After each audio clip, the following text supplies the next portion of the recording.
Assalamu alaikum everyone. This is your biology teacher. We started chapter number 10. This is your lecture number 5, gaseous exchange. Our today's topic is gaseous exchange in humans, and this is basically part 3. Okay.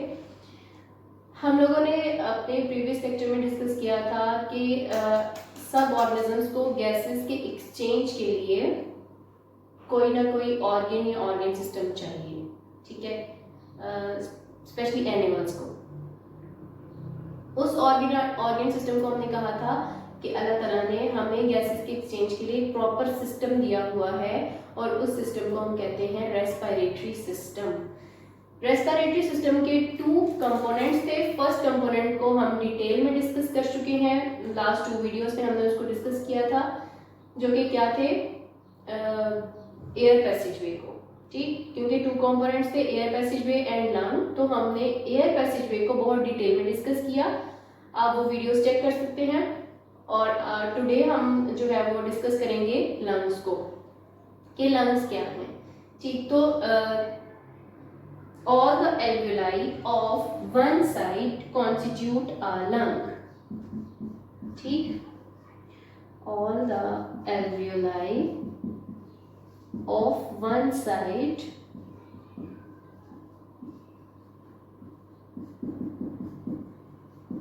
constitute a lung।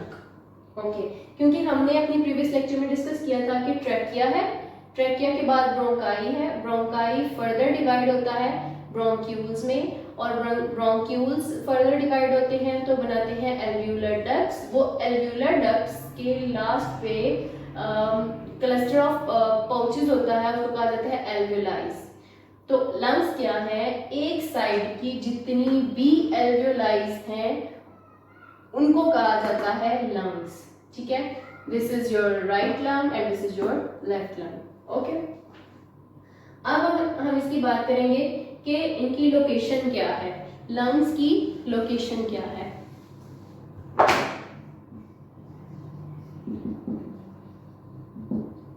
तो सीने का जो कला है, या जिसको हम thoracic या चेस्ट कैविटी भी कहते हैं, ठीक है, उनके उसके बीच में जो हमारे लंग्स हैं वो प्रेजेंट होते हैं, ठीक। अगर हम इसकी लोकेशन, एग्जैक्ट लोकेशन लिखें तो लंग्स आर लोकेटेड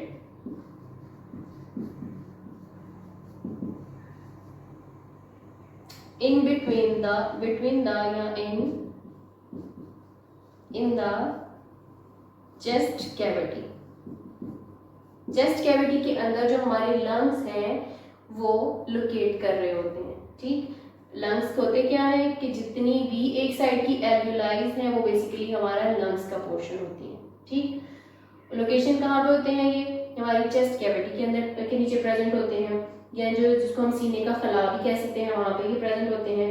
अब इसकी प्रोटेक्शन की बात करेंगे कि जितने भी हमारी बॉडी के अंदर ऑर्गन है ना, अल्लाह ताला ने उनकी प्रोटेक्शन के लिए कुछ ना कुछ, कोई ना कोई ऑर्गन ऐसा बनाया हुआ है जो कि उनको प्रोटेक्ट कर रहा है। तो सेम वैसे ही इनकी भी प्रोटेक्शन हो रही होती है, और इसकी प्रोटेक्शन कैसे हो रही होती है, हमारी बॉडी के अंदर 12 पेयर्स ऑफ रिब्स होते हैं, टोटल 24 होते हैं, लेकिन 12 के पेयर में होते हैं, ठीक है। 12 पेयर ऑफ रिब्स होते हैं जो कि प्रोटेक्ट कर रहे होते हैं हमारे लंग्स को, क्योंकि वो इसके इर्द गिर्द आए होते हैं ना, लंग्स के इर्द गिर्द, तो इस वजह से वो लंग्स को एक तरह से प्रोटेक्शन प्रोवाइड कर रहे होते हैं, ठीक है। अब जो ये दोनों लंग्स हैं, इनके नीचे इस तरह से डोम शेप का एक स्ट्रक्चर होता है जिसको डायाफ्रेम कहा जाता है, ठीक है। इन दोनों लंग्स के नीचे एक थिक मस्कुलर स्ट्रक्चर होता है जिसे हम डायाफ्रेम कहते हैं। ये जो डायाफ्रेम है, इसको ये थिक जो मसल्स है ना उनका बना हुआ होता है, इसलिए इसको मस्कुलर डायाफ्रेम भी कहा जाता है, ठीक है। कंपोजिशन की बात करते हैं तो वैसे तो हम लोगों ने पहले भी इसकी कंपोजिशन तो देखी है, हमें पता है इसकी कंपोजिशन क्या है, लेकिन अगर स्पेसिफिकली इसकी कंपोजिशन देखें तो lungs are actually made up of spongy and elastic tissues. हमने अभी तक लंग्स की डेफिनेशन देखी लोकेशन देखी, लोकेशन हमने कहा कि चेस्ट कैविटी में प्रेजेंट होते हैं। प्रोटेक्शन हमने कहा कि इनकी 12 पेयर ऑफ रिब्स इनको प्रोटेक्ट कर रही होती हैं किसी भी किस्म की इंटरनल एक्सटर्नल इंजरी से। मतलब सडनली अगर आपको पुश किया जाता है तो वो डायरेक्ट आपके लंग्स पे इफेक्ट नहीं करेगा, जबकि जो आपकी रिब्स हैं 12 पेयर ऑफ रिब्स हैं वो फर्स्ट ऑफ ऑल उसको प्रोटेक्ट कर रहे होंगे। ठीक है, डायरेक्ट आपके लंग्स जो है वो किसी भी एक्सटर्नल इंजरी से इन्फेक्ट नहीं होंगे। उसके बाद कॉम्पोजिशन देखें तो कॉम्पोजिशन क्या होती है कि they have the lungs are made up of spongy and elastic tissues.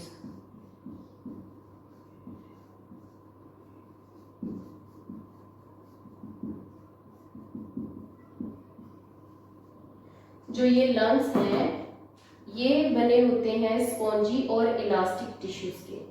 Sponge जैसे हम किचन में जैसे बर्तन वॉश करने के लिए किचन में स्पॉन्ज एक स्पंज टाइप यूज किया जाता है ना, सेम वही जो कॉम्पोजिशन है ना इसकी होती है लंग्स की।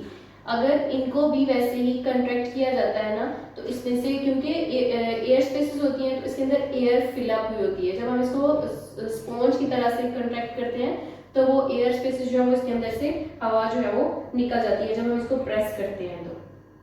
ठीक है, और इलास्टिक के मतलब इनके अंदर एबिलिटी है कि ये कंट्रैक्ट हो सकते हैं और रिलैक्स हो सकते हैं, इसलिए इसकी कॉम्पोजिशन में कहते हैं कि they are spongy and elastic, they have a ability to contract.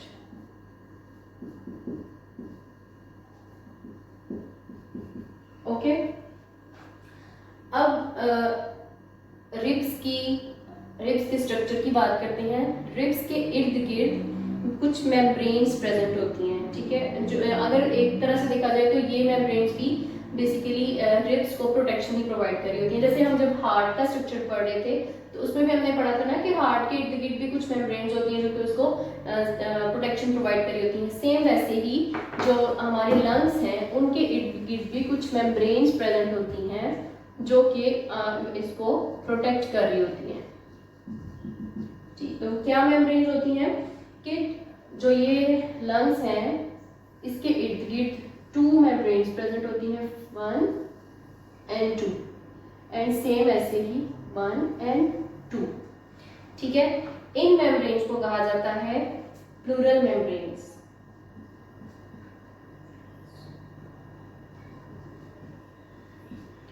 Plural membranes इन्होंने लंग्स को आउटसाइड और इनसाइड घेरा हुआ होता है। ठीक है, इसलिए इनको प्लूरल मेम्ब्रेन कहते हैं। अब ये दो तरह की होती हैं, एक्सटर्नल और इंटरनल प्लूरल मेम्ब्रेन्स होती हैं। ठीक, इसलिए ये दो तरह की मेम्ब्रेन्स होती हैं जिनको हम कहते हैं external and internal pleural membranes. इन्होंने इनसाइड एंड आउटसाइड लंग्स को घेरा हुआ होता है। अब जो हमारे लंग्स हैं तो हमें मैंने जैसे पहले डिस्कस किया कि अल्लाह ताला ने हमारी बॉडी के हर ऑर्गन के इर्द गिर्द एक झिल्ली बनाई होती है जो कि इसकी हिफाजत करती है।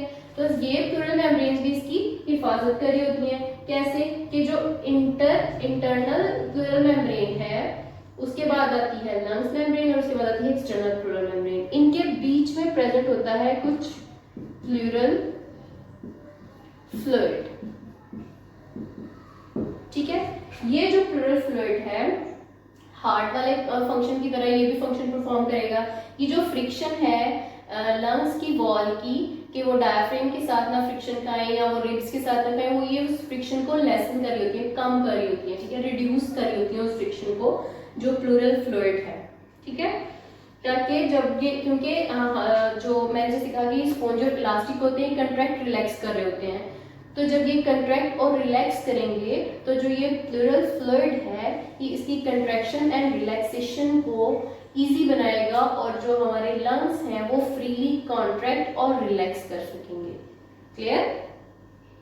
उसके बाद अगर हम इसके साइज की बात करते हैं कि जो हमारे लंग्स हैं उनका साइज क्या होता है, तो बच्चों देखिए जब हम हार्ट के बारे में पढ़ रहे थे तो हार्ट हमने जैसे कहा कि हार्ट जो है वो हमारी जो बॉडी है उसके left side of the body present होता है। ठीक है, तो उसका जो लेफ्ट वेंट्रिकल है ना, लेफ्ट जो वेंट्रिकल है, ठीक है, लेफ्ट वेंट्रिकल का जो साइज है वो as compare to the other 3 chambers थोड़ा सा बड़ा होता है, ठीक। और थोड़ा सा बड़ा होने की वजह से जो हमारा लेफ्ट लंग है वो साइज में as compare to right lung थोड़ा सा छोटा होता है।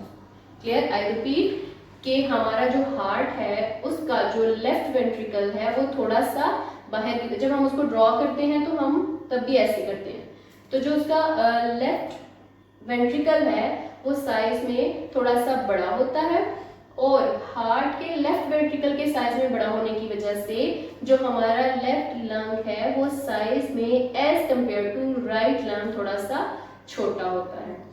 हार्ट के अंदर लंग्स के अंदर लूब्स प्रेजेंट होती है ना, तो जो हमारा right side of the lung है उसके अंदर 3 लोब्स होती हैं, ठीक। और जो हमारा लेफ्ट है उसके अंदर 2 लोब्स होती हैं, क्योंकि साइज का डिफरेंस आ जाता है। अब जब हम अपना प्रीवियस लेक्चर डिस्कस कर रहे थे तो वहां पे हमने किया था ट्रैकिया को डिस्कस, ठीक है। ट्रैकिया के अंदर, ट्रैकिया ब्रोंकाई ब्रोंक्यूल्स के अंदर कुछ सीलिया लगे हुए होते हैं, सीलिएटेड एपिथेलियम टिश्यूज हम लोगों ने पढ़े थे 9th क्लास में। तो ये जो सीलिएटेड टिश्यूज हैं वो इनके अंदर लगे होते हैं, इनके ये एज अ सीलिया का, एक सीलिया का काम कर रहे होते हैं। सीलिया का काम क्या कर रहे होते हैं कि समटाइम क्या होता है कि ऐसा हो सकता है कि आपकी बॉडी के अंदर जो वायरस बैक्टीरिया या जो डस्ट पार्टिकल्स हैं वो चले जाते हैं, लंग्स तक चले जाते हैं, ठीक है। तो ये जो सीलिएटेड सेल्स होते हैं ये सीलिया का काम करते हैं, और ये उन जो डस्ट पार्टिकल्स या जो बैक्टीरिया वायरसेस हैं उनको पुश करते हैं ऊपर की तरफ, ठीक है, उनको बाहर निकालने की कोशिश करते हैं, और वो in the form of sputum जो है वो हमारे एक झटके के साथ कह सकते हैं कि हमारे मुंह के अंदर आ जाता है। वो डिपेंड करता है हम पे कि हम उसको स्पिट कर देते हैं या फिर हम उसको जो है वो वापस से निगल लेते हैं, और जब हम उसको वापस से निगल करते हैं तो हमारे स्टमक के अंदर चला जाता है, ठीक है। जो एयर हमारी बॉडी के अंदर आई थी एयर पैसेज वे के थ्रू, वो इस सारे प्रोसेस से गुजरते हुए जब लंग्स तक जाती है तो लंग्स अपना फंक्शन परफॉर्म करते हैं, और वो जो O2 आई थी उसको जो है वो ऑक्सीजनेट किया जाता है, और CO2 की फॉर्म में उसको बॉडी से एक्सेल आउट कर दिया जाता है। This is the whole process. बाकी हम इसको थोड़ा नेक्स्ट लेक्चर में डिस्कस करेंगे ब्रीथिंग में, तब आपको इंशाल्लाह और क्लियर हो जाएगा। So that's all for today, thank you so much.